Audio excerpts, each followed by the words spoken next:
ছাত্র শিবিরের সংসদ যতদিন কার্যকর থাকে প্রিয় বন্ধুরা, ঢাকা বিশ্ববিদ্যালয়ের ভেতরেই দুটো ক্যান্টিনে পুরো মাস ব্যাপী সবসময় ছাত্র ছাত্রীদের জন্যেই সকালের ফ্রি নাস্তার ব্যবস্থা আমি বনি আমিন করে দেব।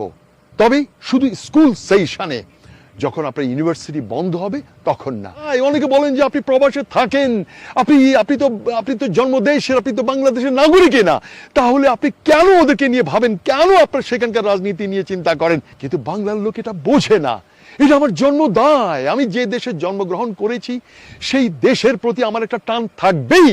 আমি সেই দেশের নাগরিক নাও হতে পারি, কিন্তু আমার জন্মদায় বলতে একটা কথা আছে, আমার নারী পোতা দেশ।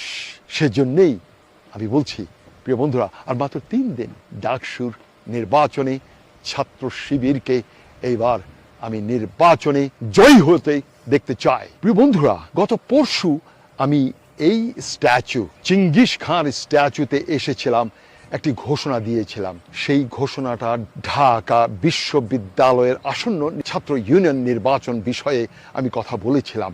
আমি আমার ওয়াদার কোনো বরখেলাপ আমি করব না, ইনশাআল্লাহুল আযীম। আমি আমার ওয়াদা ঠিক রাখবো। উপরন্তু আমি আবার বলে রাখছি, আমার পছন্দের যে আবদার, যেটা সে আবদার যদি রাখেন, আমি অবশ্যই আপনাকে দিতে আমার কোনো অসুবিধা নেই।